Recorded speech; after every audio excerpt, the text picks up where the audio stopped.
Hello everyone, it's David from Automotive Press. You have no idea how excited I am because I'm driving the all-new Lexus TX right here in Texas.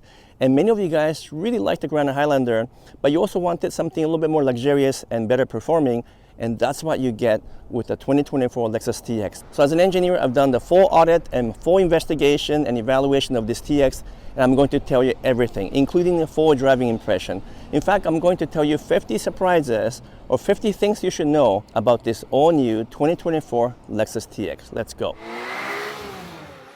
Welcome back. So the first thing you should know about the all-new Lexus TX is the fact that this is now built in Princeton, Indiana, along with Grand Highlander, where it's also being built. And in fact, this is the very first time the Indiana factory has adopted a Lexus product there. So it's very exciting, and there has been a lot of changes that went through in the factory floor, as well as in the manufacturing method to accommodate the Lexus model and to reach the high level of precision and accuracy and quality of manufacturing that's expected from a Lexus brand. In fact, I was talking to the chief engineer of the Lexus TX, who is from Japan, and he talked about how many things had to be changed at the Indiana factory to make sure that it met high standard of Lexus product. So let's measure the body gaps and look at the panel alignment, as I always do, to see if indeed this thing meets what I consider to be a Lexus precision manufacturing. So first I'm going to go and do my usual check between the front hood and the front fender, and it is actually 2.9 millimeters. So believe it or not, it is better than the Grand Highlander, even though they're built in the same factory. And over here, just higher up, also 2.9 millimeter. Between the front fender and the front door is 3 millimeters, so almost the same. And between front door and the rear door, it's also 3 millimeter. And finally, between the rear door and the rear fender, also 3 millimeters. So you're looking at 2.9 to 3 millimeter gap, which is truly world class. You can go and look at some cars costing twice or three times as much, and they will not be able to achieve this kind of accuracy, precision, and craftsmanship, because 2.9 millimeters is almost impossible to achieve, but they've done it with the TX. So if you're wondering if this US built TX is as good as those Lexus built in Japan, well, so far it looks just as good, if not even better than some of the Lexus products from Japan, such as Tahara. And also, if you look carefully in terms of panel fit and panel alignment, it looks perfect all the way through. All the creases line up, the panels line up, and I don't see any kind of irregular surfaces. So it looks almost perfect from front to back. Hard to critique this one, especially considering that this is the first time Lexus is being produced in this Princeton, Indiana factory. So the panel alignment and panel fit looks really good. What about the paint job itself? Well, I understand from talking to the chief engineer that even though the Grand Highlander and the Lexus TX go through the same production line and the same paint shop, they have a different spec for the paint for the Grand Highlander, both in terms of materials and also likely a thickness as well. So let's see if this is actually thicker than the Grand Highlander, which I measured not too long ago. So paint thickness of the hood is 273 micron. The front fender is also 270, and then 370 on the front door, and finally 341 on the rear door. So we were ranging from sort of a mid 200 all the way to mid 300 microns. You want the paint job to be between 100 to 150 microns. The Grand Highlander indeed was around 125 microns, so it is twice as thick as the Grand Highlander paint. So definitely they've done a little bit more in terms of the paint thickness, and perhaps there might be additional clear coat compared to Grand Highlander. So it shows through in the thickness of the paint. Keep in mind, this is still kind of early production or prototype production, so it's not quite there in terms of achieving the final numbers. But from what I can see so far, the paint thickness is one of the thickest I've seen from Lexus. And that's better, because thicker the paint, the more durable it is over long term, so that when you hit the stone or if you have to buff out the scratch, you don't get too much into the base coat. And also, just in terms of sheer quality of the paint, this is the new Incognito color, which was first offered in the Lexus IS500 limited edition model. And I love this color. This is kind of like a cement color from Toyota in previous years, and this will be my favorite color. This will be the color I would pick whether I end up buying the Lexus TX or Lexus GX. Either way, this is a color. But either way, the beautiful paint, really deep paint, and very little orange peel, something that is interesting because oftentimes many Toyota models have a lot of orange peel, but this one doesn't have much, and so the quality of paint is also right up there. So this is indeed showing that the new Lexus TX has a really first-class quality as good or in some cases better than some Lexus models I've seen from Japan. The third surprise or third thing I want to mention to you about the Lexus TX is the fact that this was actually engineered by the Japanese team in Japan, headed by none other than Chief Engineer Mr. Hatta, or Hatta-san we call them. And he was talking to me quite a bit over lunchtime today and explained the whole background behind the engineering, and I'll post that video later on as well. But for now, what you should keep in mind is that this is pretty unique in the sense that it is built in the US but engineered in Japan. And that way you get a best of both worlds. You get all of the brain power and knowledge and insight of some of the top Japanese engineers, including Mr. Hatta himself, but you also get localized manufacturing for lower cost and for simplified supply chains. So I think that's a really good approach that Toyota and Lexus took in designing this one, because also keep in mind that the TX and the Grand Highlander had to be co-developed and co-designed at the same time. Hatta-san said that there were two teams focusing on designing the Grand Highlander versus the TX, but they also shared all the ideas and collaborated together so that the two models can be developed together, but in a distinct, different approach. And so those are some of the things I got from talking to the chief engineer. But for now, what you need to know is that you have all of the talent behind some of the best engineers and some of the most experienced engineers for the Lexus TX, because they were responsible for designing the TX. And you know what? When you drive this thing, you know that it was well engineered because of the almost perfect feel in terms of handling, steering, and ride and smoothness. Well, I'll talk about that a little bit more. The fourth thing you should know about the Lexus TX is the fact that this is the first time they've combined a 3.5-liter V6 engine, which is naturally aspirated, with a plug-in hybrid system. As you know, the only PHEV system we have right now in Toyota Lexus lineup is the NX and the RAV4. Both uses 4-cylinder engines to go with the plug-in hybrid system, but right here they decided to go with the V6. And I'm going to talk about the driving feel a little bit later on, but that's probably the best combination of a plug-in hybrid system you can get in this lineup. Because you get the beauty of the plug-in hybrid system from Toyota and Lexus, which is the best in the world, but when you run out of the juice or battery, you go back to having a 3.5-liter V6 engine in a hybrid system. And that engine is beautiful and very smooth, so you get best of both worlds. Either way, we're really happy to have a plug-in hybrid offer for the TX, which is not offered in the Grand Highlander. And in terms of range, you get 33 miles or 53 kilometers on the fully electric mode, which is not as good as what you get in the RAV4, but obviously this is a much larger and longer car and heavier car, and so that's kind of expected. I'm still pretty happy with that, and combined power is 406 horsepower, which is more than enough to get this car up and running in a really beautiful and refined way. What about the non-plug-in hybrid versions? Well, that's the second thing I want to talk about. For all the other Lexus TX models, it's similar to what you get in the Toyota Grand Highlander, which is a 2.4-liter turbocharged 4-cylinder engine, and also the same engine with the hybrid system. So this is what you get in the rest of the Lexus TX lineup, although you do get a little bit more power compared to the Grand Highlander because of the use of a premium fuel, but also it's engineered a little bit different as well. So even though the engine lineup is similar to Grand Highlander, the main difference is the fact that there's a plug-in hybrid version available only on the Lexus TX. So first I am driving the Lexus TX plug-in hybrid, which is perhaps the one that I would buy if I were to buy a TX, just because I get the best of both worlds. I can get the V6 engine when there's not enough charge, and when the battery is fully charged, then I can drive in the purely electric mode. So that's definitely the model I would like to buy if I decide to get one.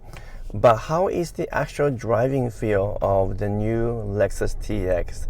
Having driven the Grand Highlander as well as some of its competitors very recently, such as the BMW X5 and Genesis GV80, it's a very interesting comparison, because this thing is extremely smooth, just absolutely refined, and it feels much more expensive than the price tag might suggest. It has all of the feel that you would expect from a Lexus, but let me talk about some specific things that I want to go through with you, because as you know, I'm going through 50 things you should know about the Lexus TX. And the seventh one I want to talk about in terms of driving feel is the steering character, the steering feel. As you may know, almost every new model and new car these days is using electric power steering, not the old hydraulic power steering. So it's always very difficult to maintain a good steering feel and a good connection between your hands and the road. But I think the engineers did a really good job on the TX because of the way they designed the steering mechanism, making sure that they're very careful with placement of the motor, the type of motor they use for the electric steering, and that shows through because it feels reasonably connected, much more so than I thought in a car like this, because usually large 3-year-old SUV feels extremely void and numb. but this one has just the right amount of feedback. The steering is light, definitely not heavy, but for most buyers who are looking for a very comfortable and smooth three-row SUV, this is the right feel. You don't want the steering to be too heavy because, for example, in the Lexus GX with the hydraulic power steering, the steering is a little bit heavier. Do I wish that the steering was a little bit heavier? That would have been nice, but I think for this market and for these buyers, this is just the perfect middle ground between providing sufficient feel from a road, but not making the steering too heavy. As you can tell, if I move left and right quickly like this, you can see my body moving because as I move the steering quickly, the car is darting back and forth also quickly following my steering input. So that quickness of steering is surprising because many luxury SUVs just don't have the ability to do that. And I think engineers did a really good job of making sure that there's a steering accuracy to go with steering connectiveness. Now, what about the ride smoothness, which is the 8th point I want to talk about. As you can imagine, I'm driving a plug-in hybrid, so it just feels absolutely serene and quiet. But if I were to just isolate the ride part as opposed to the quietness of the cabin, then I can just kind of focus on the suspension setting and how that might impact the ride. Even though I'm just driving on the normal city road right now with a little bit of bump, it's extremely smooth. It might be the smoothest riding Lexus SUV that I have ever driven, partly helped by the fact that it's got a long wheelbase compared to other Lexus models. But it's also just the calibration of the suspension and the way they tuned it, all that add up to almost like gliding on the ice feel. It's just extremely smooth ride. I don't think anyone's going to complain about the comfort level in terms of the ride and suspension in this vehicle. The 9th point about the Lexus TX is the overall quietness. Now that is especially true in this model here, which is a plug-in hybrid because obviously the engine is not running. So it's extremely quiet from the powertrain perspective. But just also from a cabin perspective, there's a very little sound that comes through. The engineers have confirmed to me that they are using acoustic glass all around on these Lexus TX compared to, let's say, a Grand Highlander. So I actually just really don't hear anything outside. There's definitely extra sound deadening all over the vehicle, once again, compared to Grand Highlander. And so I don't hear the engine noise or the car driving beside me, and I will almost say that this is as quiet as a Lexus LX. A bit hard to tell unless I'm driving them back to back or measuring it with a decibel meter, but just from my trained ears, it's definitely one of the most quiet vehicles I have ever driven. What about in terms of agility of the vehicle? What I mean by that is, does it stay flat when I go around the corners? Is it kind of flinging me left and right during the twisty corners? That's also very important to me just because I really like vehicles that have a stable cornering, even if I'm driving a luxury SUV, because too many three-row SUVs and luxury SUV suffer from cornering fatigue. They just lose the ability to stay flat, and you know what? People get motion sickness sometimes when you go around very twisty corners. But on this Lexus TX, you can tell just looking at the camera, it's staying very stable.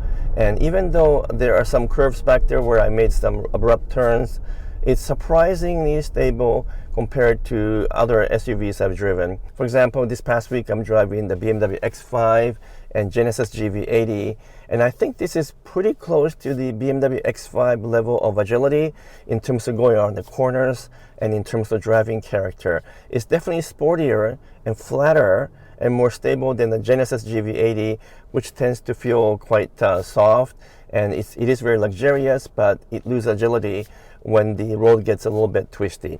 So I do really like the way this is able to stay planted and stable around the corners. The 11th thing I want to talk about is the basic powertrain. As you already know by now, the Lexus TX comes in a number of different powertrain offering, including the 2.4 turbo with hybrid, and then this one, which is a 3.5 naturally aspirated V6 with a plug-in hybrid system. And I would say this is the most desirable vehicle just because you get both a V6 engine as well as a plug-in hybrid mechanism. So for example, right now I am driving in fully electric mode. I have 18 miles left still in charge, so it's extremely quiet because we don't have the engine running at this moment in time. I can turn off the electric mode and force it back into hybrid mode So let me try that now. So now I've forced the car to actually start charging the battery. And by doing that, the engine has started. But you know what? It is just so quiet. I cannot even tell that the actual engine is running. So if I step on the gas, you'll see the tachometer go up a little bit, so I know for sure engine is running.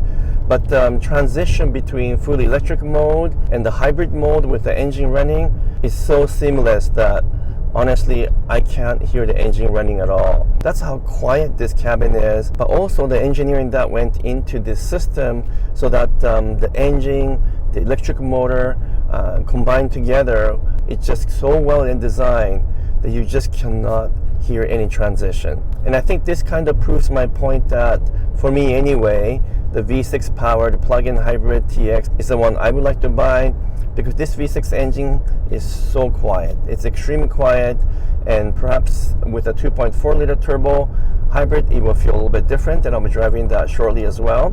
But in terms of this particular model, overall driving character of the vehicle, which includes everything from the steering, the suspension, the feel on the road, as well as the powertrain, is first class. This is definitely the most luxurious, the quietest, and the smoothest three-row SUV from Lexus. I might even say that it feels a little bit quieter than Lexus LX 600, which is a bit of a hard, difficult claim to make. But just from my seat of the pants feel, this thing feels super quiet, and mainly because I can drive it in the plug-in hybrid mode with the electric motor engaged and allowing the engine to turn off. Of course, it's going to be quieter than Lexus LX 600 because that one is not available in plug-in hybrid yet.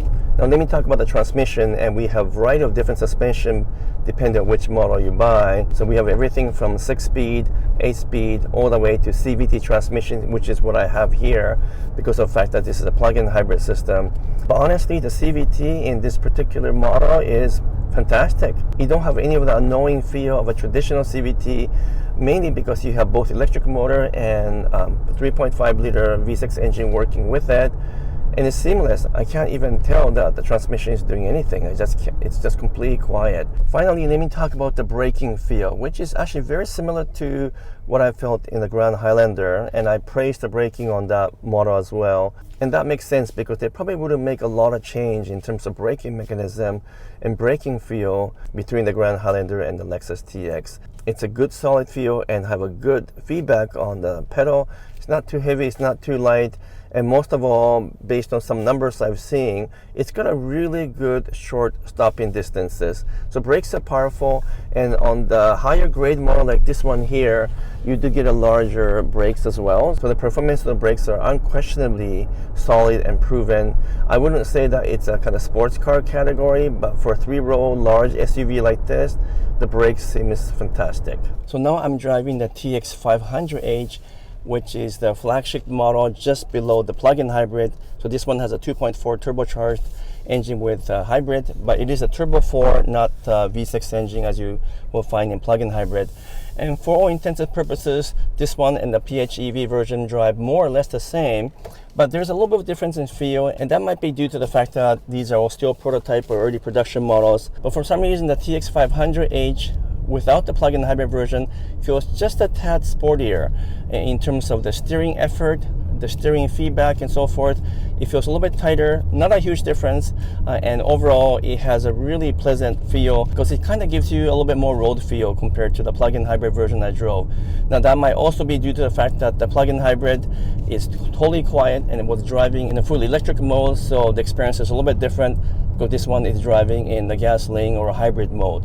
Either way, I actually really like this particular version as well, and if I don't want to wait for the PHEV to show up, or if I think it's too much money, then this is the one I would definitely buy, which is again the TX 500H. And this one has just the right amount of power and torque, and despite the fact that it is a turbocharged 4-cylinder engine, I don't have any problem going uphill or accelerating. It's got plenty of power, and yes, it does feel a little bit different from V6 engines from the past, but for most of you guys probably wouldn't even notice that it doesn't have a V6 engine anymore because it's quiet and also really powerful, and the torque happens at very early RPM. So you get maximum torque very early when you step on the gas, and that translates to great acceleration. Everything else in terms of the braking and so forth feels the same. This one obviously have a normal transmission versus CVT, so there is a difference. And I do have a paddle shifter, so I can use that to shift up and down, and actually the shifts are pretty quick. So finally, I'm driving the TX 350, which is the base model, baseline. And this one has a 2.4 liter turbocharged 4-cylinder engine without the hybrid, without the plug-in hybrid, and therefore this will be considered to be the more affordable TX. And perhaps this will be the volume seller just because the pricing is just right, and many of you guys might not want to pay the extra for the hybrid or the plug-in hybrid. I still think that at least the hybrid version is the one you should get, just because of fuel efficiency you get, but also for resale value down the road. I think either hybrid, or if you can even get the plug-in hybrid, that's the better choice. But if you just have to buy the kind of more affordable TX, then you have to buy the 350. And honestly, there's nothing wrong with TX 350 in terms of overall drivability and performance. The steering, the brakes, everything feels same as the other models, with main difference being the transmission, because the transmission is different for each of the models, especially the plug-in hybrid, which uses a CVT, while the 2.4 turbo and turbo with hybrid uses 6 and 8-speed automatic transmission. So those are some of the differences. But the braking feels exactly the same. Again, there's some differences in terms of suspension, because some models have adaptive suspension, and also some models have a rear steering, so that will give you a little bit more stability on the highway. And finally, the choice of tires also makes a difference, because TX has anything from 20-inch to 22-inch, and the ride quality will be different. But in this TX 350 configuration with a regular 2.4 turbocharged 4-cylinder engine, you still get a really good overall feel. It's still pretty quiet. Unless you step on the gas hard, then it gets a little bit noisier. Otherwise, the quietness and refinement is still there, and the steering feels pretty accurate for a large vehicle. Suspension soaks up bumps really well. The braking feels solid, and then the transmission shift up and down is actually pretty good. It's quick. Even the paddle shifter works really well. I'm using it right now to slow down the vehicle as I go down the hill here. Everything works well, and you get pretty well everything all the other TX have, just minus the high price tag. So I do think the base TX 350 is a good value leader, and if you want to get some of the luxury features, you have to move up to the higher trim models within the TX 350 lineup. But either way, you're blessed with practicality, functionality of a large 3-row SUV, and the driving feel is actually very good. Is there much difference between this and the Grand Highlander? Because the price is much closer when you look at the base TX compared to, let's say, premium or more expensive versions of the Grand Highlander. Actually, not as much as I think, but definitely the TX is quieter, better sound deadening. Especially from the windows, I noticed I don't really feel any sound at all. So in terms of the door molding, and also the sound coming from the windows are really dampened, and it's very quiet. So I think it is quieter than the Grand Highlander. And as I've shown you earlier, the actual quality of manufacturing is a little bit better than the Grand Highlander as well. Especially in the paint job. They're using different chemical or different formula for paint, and also thicker paint as well. So the quality of paint is noticeably better in the TX compared to Grand Highlander. On the other hand, Lexus decided to go for a simpler design for the interior, and that's the 16-point. They didn't go overboard like what you see, let's say, in the Genesis GV80 or even the BMW X5 I'm driving this past week. Lexus chose to go more of a business class style, and a simple and yet high class, and not overdo it with fancy wood and chrome and so forth. It is definitely not as luxurious looking as some of its competitors, but I think that's what Lexus did on purpose, to give it a slightly different feel from all the other competitors and give it a simple feel, which I do like a lot. But those people who are looking for ultimate luxury, if they get into Genesis GV80 or BMW or Audi, they might say this looks a little bit too simple. Well, it's something that only you can decide. The 17-point is the fact that third row seat is actually usable, which is something I already pointed out with the Grand Highlander. But it's very roomy, comfortable, and surprisingly livable back there. And in the case of TX compared to Grand Highlander, we get a power reclining seats, so you can actually fold down these seats electronically. They did a very good job of making sure that the third row passenger feel comfortable. The 18-point is to do with the front design, and this is subject to your own personal interpretation. But they decided to do something a little bit different compared to other Lexus models. So the spindle design is not as obvious. It's more integrated into the bumper and integrated into body design. And I think this might be the best iteration of a spindle design because it looks cool, but it doesn't look too much in your face. They've done many things to make it different from other Lexus models as well, so that it still looks like a Lexus, but it has its own character.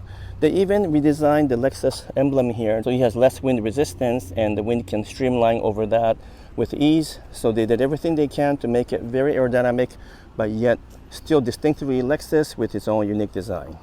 The next point is the fact that Lexus TX comes standard with the new Lexus Safety System Plus 3.0, which is the latest safety equipment in the Lexus. So basically you get everything you expect in all of the advanced features, something that's similar to the Grand Highlander, but you don't have to pay extra because all the safety equipment is standard on all the Lexus models. All the Lexus TX models in Canada are all-wheel drive. In the US, it is optional, and therefore it is an all-weather capable SUV. But don't think of the TX as a true off-roader compared to something like a GX or Toyota Land Cruiser. It doesn't have some of the equipment that allows it to do more of a true off-roading, such as cruise control. So you don't see any of those kind of features overhead or over here. This is definitely designed for city and highway use, which is totally fine because most of us don't take cars off-road anyway. By the way, towing is adequate at 5,000 pounds, which is sufficient for many of you guys, but maybe not enough to tow a heavy load, such as a big boat. For that, you have to move up to Lexus GX or LX, which has more of a towing capacity. But I think for most of you, it is sufficient. Otherwise, go get a truck. In Canada, we do get all-wheel drive standard, as you see right here. So there is no front-wheel drive versions of the TX. But in the US, you can get both. The front-wheel drive is standard, and then the all-wheel drive is optional. Now, in some models, such as the plug-in hybrid, TX 550H or the TX 500H, you only get all-wheel drive just because of the way things are configured.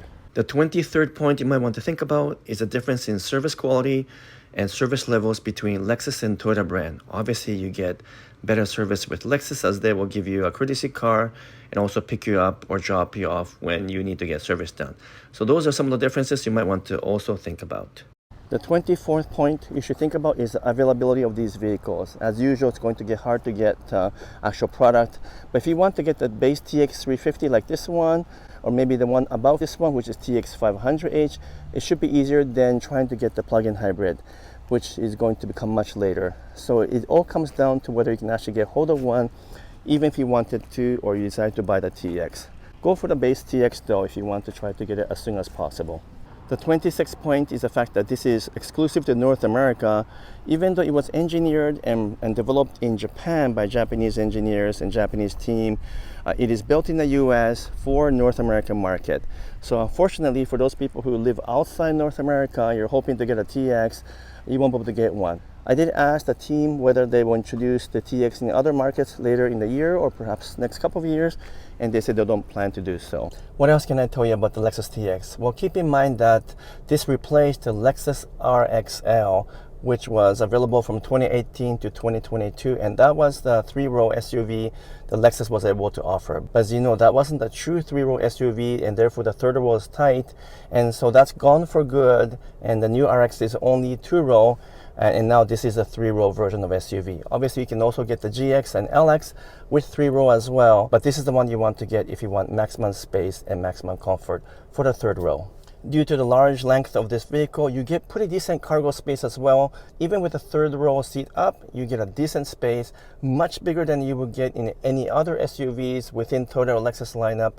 Even when you compare it to, let's say, Sequoia, you just don't get the same amount of space. So the cargo space is really good, and if you fold down all the seats right up to the second seat and the third seat, you get minivan level of capacity back there, and therefore, you know what, you can move the mountains. The 28th thing you should keep in mind is that Lexus spent enormous amount of time taking care of every possible details to get this car as quiet as possible. That includes everything from acoustic glasses, additional sound deadening materials throughout, including headliner, the type of materials they use for the dash and the seats.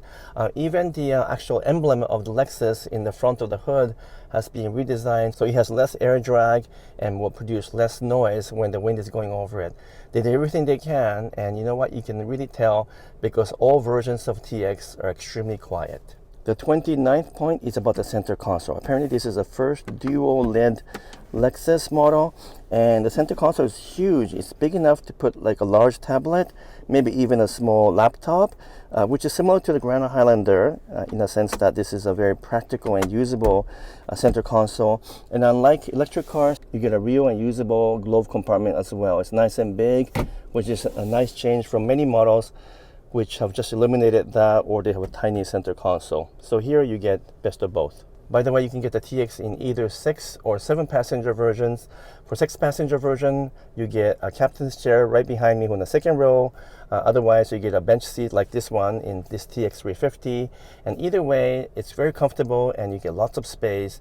And therefore, no one's going to complain about comfort or space in the TX because you get plenty of them. The 31st thing I want to point out is the fact that Mark Levinson is still available in many of the higher level models. You don't get it on the base model though, obviously, and the sound quality is absolutely amazing. I can't quite replicate that in the video here, but as usual, it's being fantastic. And looks like every time they redesign a model, they keep improving the acoustic and the way the sound bounces off the windows and so forth to give you that full surrounding experience as well. The 32nd point is the fact that we do get the 14-inch display here for infotainment system, which is what we have in other Lexus models as well, and also in some Toyota models. But for some reason, it feels faster in this TX. It's very responsive with no delay, and it's really quick, and even the navigation, which is a built-in system based on the cloud, works really well as well. So I'm really happy with that. The only thing is you have to keep in mind is that, like other Lexus models, this part of the screen is used up for temperature control, and this is part of the screen. So you do end up losing this screen space, unfortunately,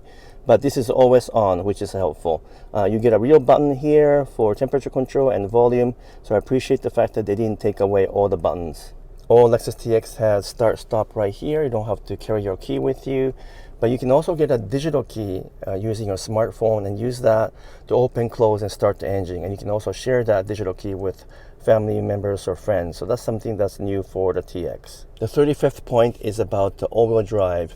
It can split front or rear, obviously, but the percentage of split is a little bit different based on which model you buy. So let me get my cheat sheet. But in the case of TX 350, which is what I'm driving now, you can go 75-25, that's 75 front, 25 rear, or 50-50.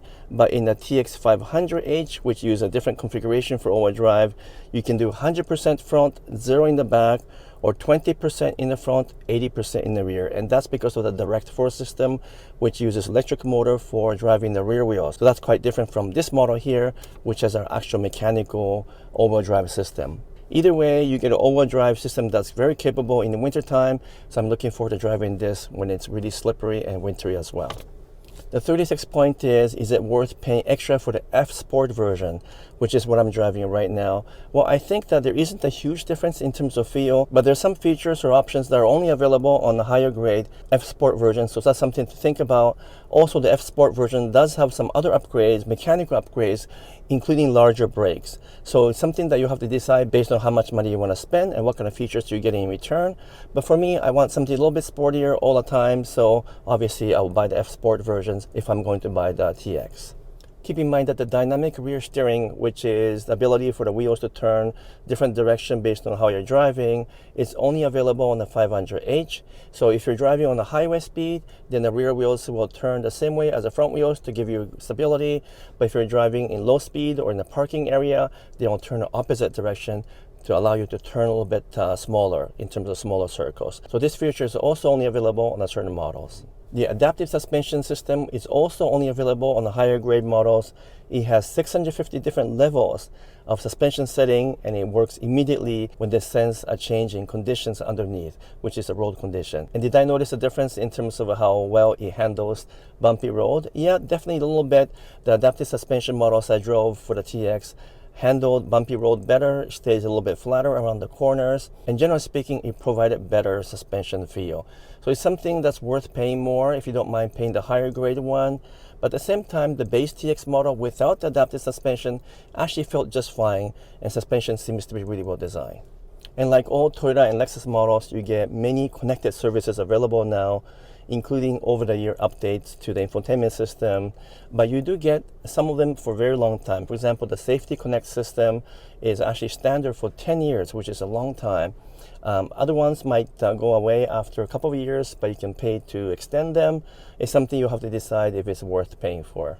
And finally, there's advanced parking available on some of the higher grade models, which is my 40th point. So you can get perpendicular or parallel with hands-free style parking. You'll brake for you, steer for you. And I didn't have a chance to try that out on the new TX, but supposedly it works really well, like the system found in many other models as well. And I don't really like using these advanced parking system because I don't quite trust it, but you know what? It might be handy to have it once in a while. A lot of you guys ask about the premium fuel, which is my 41st point. Yes, it does require premium fuel, but if you put the regular gasoline by mistake, it's fine as well. The oxygen, NOx sensors and so forth will automatically compensate if there's not enough octane rating on it. So it's not going to hurt the engine, but you won't be able to maximize fuel efficiency or power or torque if you don't put premium fuel. So that's something to keep in mind, and the difference between this and the Grand Highlander.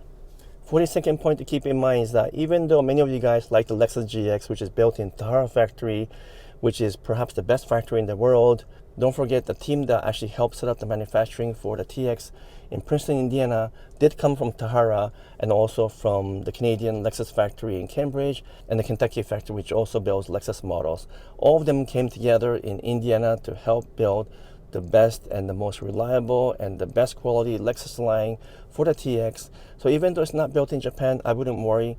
Based on what I've seen so far, the quality seems to be absolutely world class and just as good as those built in Japan. The 43rd point is interesting from my engineer's perspective, and that is they use more adhesive, structural adhesive when they're manufacturing this TX. So all along here, sort of between the A, B, and the C pillar and some of the larger components, they do use traditional welding, of course, but they use structural adhesive as an added way to provide strength. So the entire body in white, which is a body before it's painted, has a great amount of strength and rigidity because of all those different combinations. And there are more adhesive used in TX than Grand Highlander to give it a bit more extra edge in terms of overall structural rigidity, which always translates to quieter environment and better handling. The 44th point I want to talk about is resale value, which is very difficult to predict right now because it's a new model. But based on history, I can tell you large three-row SUV keep a really good resale value. And right now, the Grand Highlander is selling like hotcakes, which means the TX is likely going to sell like hotcakes as well because so many people want a full-size three-row SUV. So I predict that the resale value for TX might be better than, let's say, RX or NX even, because there's so many different models of that version, whereas for the TX, there'll be more exclusive and there's less models, less availability, and less inventory, and which translate to higher resale value down the road. The 45th point is something interesting, and that is, as you know, Toyota recently introduced a new Century SUV, the most expensive SUV ever from Toyota or Lexus lineup. And you know what? That shares the platform with this model, the Lexus TX, because they both use the same TNGA-K platform, and in fact, the Century SUV uses the V6 plug-in hybrid that is available on the TX 550h. So it's interesting to note that even though that's a much more expensive vehicle for a very exclusive customer, it shares its platform and basic architecture and basic powertrain with the Lexus TX plug-in hybrid. So some of the effort they went into producing the best luxury SUV, I think probably rubbed down into the TX, which is why the TX is so well designed. The 46th point is the comparison with competitors. What's it like compared to Acura MDX? Well, the MDX still has a V6 engine, and therefore for some of you who want a naturally aspirated engine, you might want to go to that direction because that V6 engine is a really well-designed engine. And I think the Acura MDX is a little bit sportier if you buy the Type S. That one is definitely more of a sporty version compared to the TX. But if you compare the base Acura MDX to the base TX, they feel similar in terms of overall performance. I think the turbocharged engine in the TX give you a little bit more of a kick when you step on the gas because of a large amount of torque available in the lower RPM. But on the other hand, the V6 in the MDX is very smooth and refined. So it's a bit of a toss-up. You have to decide whether Lexus design is better or the MDX design is better. For me, I'm drawn to the MDX beautiful V6 engine, but I like the TX design better, both inside and out. It's something that you have to drive both and decide for yourself. What about compared to the latest X5, which is something that I drove last week? Well, the X5 is actually beautiful, very quiet, beautiful engine. It's definitely more sports oriented than this TX. especially the inline turbocharged 6-cylinder engine. It's just an amazing, perhaps the best engine in the world. So if you want absolute performance and a beautiful feel from an inline 6-cylinder engine, you'll definitely want to buy the X5 over the TX. But it is also more expensive, so it's something that you'll need to take into account. The 48th point is a comparison between the TX and the Genesis GV80, which is something that I was also driving just a couple of weeks ago. And you know what? The GV80 is very impressive. Perhaps the most luxurious car for the money. Beautiful interior, Bentley-like design, inside and out, and wherever it goes, it got a lot of attention. And the turbo 6-cylinder engine in that car is also really well designed, extremely quiet. But it is definitely a softer type of vehicle compared to the TX. The TX feels more athletic, it handles better, it has a little bit more feel from the road, because the Genesis has almost no feeling from the road in terms of the steering effort. It's very light, but it's also extremely comfortable and just a beautiful design. If you want lots of luxury and complete comfort and softness, go get the GV80. But if you want something that's proven with a long-term reliability and you want something a little bit more athletic, get the TX. The 49th point is now comparison to the Grand Highlander. Which is better? Well, obviously the TX is better, and it has a plug-in hybrid model which is not offered in Grand Highlander, but it's also more expensive. And top of the line Grand Highlander, which is a hybrid max model called the Platinum, that one is actually a beautiful model, and you get almost everything that the TX has. So you'll kind of have to decide by looking at your wallet and see which one is worthwhile, because there are certain features that are only available on the Lexus TX. I do think that the Grand Highlander maybe offers a little bit better value, but I really like the design and additional features you get in the Lexus TX, especially the plug-in hybrid. So for me, I don't mind paying extra to get the Lexus service and Lexus design, and I especially don't mind paying extra to get the plug-in hybrid, because then I get a V6 engine and a plug-in hybrid system in a TX, and for me that's a perfect combination. So as a conclusion, what can I say about the all-new Lexus TX? Well, this is perhaps the most important model for Lexus, because having a true 3-row SUV is something that Lexus dealers and the customers have been asking for a very long time. And this is way overdue.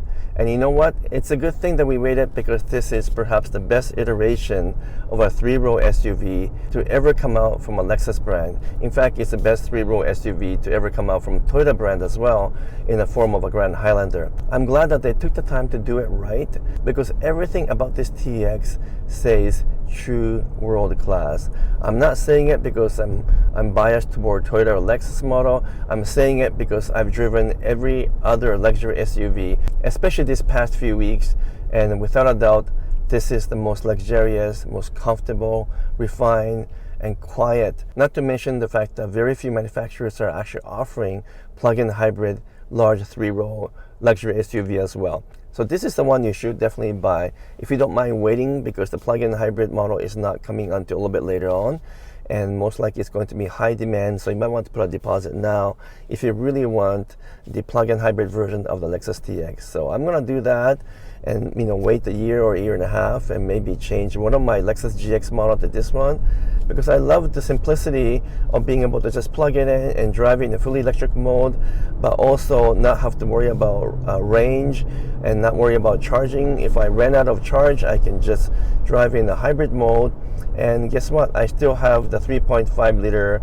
V6 engine, which is naturally aspirated, not turbocharged, and therefore the feel of the engine is wonderful even when the electric mode is not being used and you're driving in hybrid mode only with the engine. It's just a beautiful vehicle with extraordinary level of refinement and quietness. And I might even add that even though it's not a sporty oriented SUV, it's sportier and flatter and corners better than I ever expected from a Lexus. I think this is the most desirable Lexus SUV, and perhaps the most desirable 3-row luxury SUV in the market right now. So as you can tell, I've fallen in love with the Lexus TX, especially the plug-in hybrid model, which is 550h+. What do you guys think of Lexus TX, and should I trade in one of my Lexus GX, which is a 2023 model, to the TX plug-in hybrid? That'll be a big change for me, but it could be a fantastic transition, because this thing is so comfortable and provides so much space